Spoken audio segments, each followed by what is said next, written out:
പുതിയങ്ങാടി നേർച്ച എല്ലാവരും ചോദിക്കുന്നു, നിങ്ങൾക്ക് എന്താണ് അതിനെപ്പറ്റി പറയാനുള്ളത്? വെട്ടത്ത് യാഹൂ തങ്ങളുടെ 173ാമത് ഉറൂസ് മുബാറക്കാണ് കേരളക്കര ആഘോഷിച്ചുകൊണ്ടിരിക്കുന്നത്. എനിക്ക് മനസ്സിലായത് മതസൗഹാർദ്ദത്തിന്റെ സ്നേഹം തുളുമ്പുന്ന സംഗമം, ന്യൂജൻ ചെറുപ്പക്കാർ ആഘോഷമാക്കിയ നേർച്ച, ഒരുപാട് മനുഷ്യർക്ക് അന്നം വിളമ്പുന്ന സംഗമം, എല്ലാ മത രാഷ്ട്രീയ സാമുദായിക പ്രവർത്തകരും ഒരുമിച്ച് കൂടുന്ന 10,000ങ്ങളുടെ ഫെസ്റ്റിവൽ, ഇതാണ് പുതിയങ്ങാടി നേർച്ച. എന്നാൽ ഇതിന്റെ ഇസ്ലാമിക വീക്ഷണം എന്താണ്?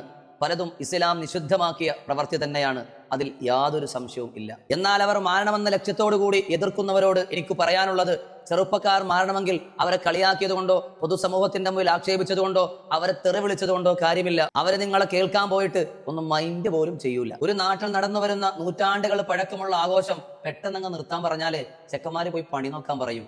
ഇവിടെ നാം സ്വീകരിക്കേണ്ടത് ഖുർആന്റെ ശൈലിയാണ്. മുത്തുനബിയുടെ കാലത്ത് മക്ക കണ്ടിരുന്ന ഏറ്റവും വലിയ വിപത്തായിരുന്നു കള്ളുകുടി. പെട്ടെന്നൊരു ദിവസം അതങ്ങ് നിരോധിക്കാതെ ജനങ്ങളുടെ ശീലങ്ങളെ മാറ്റിയെടുക്കാൻ പാകത്തിന് 3 ഘട്ടങ്ങളിലൂടെയാണ് ഖുർആൻ അത് നടപ്പിലാക്കിയത്. ഒന്നാമത് ഖുർആൻ പറഞ്ഞു, സൂറത്തുൽ ബഖറ 219ാമത്തെ ആയത്ത്, ഗുണത്തെക്കാളേറെ ദോഷമാണെന്ന ആശയം വരുന്ന ആയത്തിറക്കി.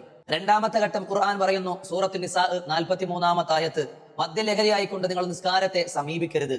ആദ്യത്തെ 2 ഘട്ടത്തിലും കള്ളിനെയോ ലഹരിയോ പൂർണ്ണമായും നിരോധിച്ചുകൊണ്ട് ഖുർആൻ ആയത്തിറക്കിയിട്ടില്ല.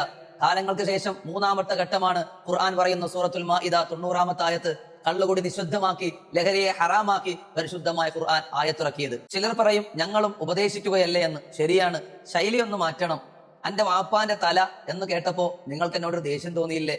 എന്നാൽ താങ്കളുടെ പിതാവിന്റെ ശിരസ് എന്ന് പറഞ്ഞപ്പോഴോ ഒരു ചെറിയ ഇഷ്ടം തോന്നില്ലേ? രണ്ടും അർത്ഥം ഒന്നാണ്, പക്ഷേ 2 ജനങ്ങൾ ഉൾക്കൊണ്ടത് 2 രീതിയിലാണ്.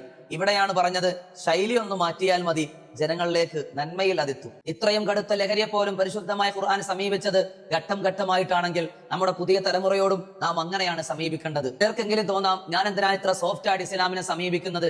ഇങ്ങനെയൊക്കെ പറഞ്ഞാലേ ആരെങ്കിലൊക്കെ ഉൾക്കൊള്ളൂ. ഉപദേശങ്ങളും മാന്യമായതാവട്ടെ.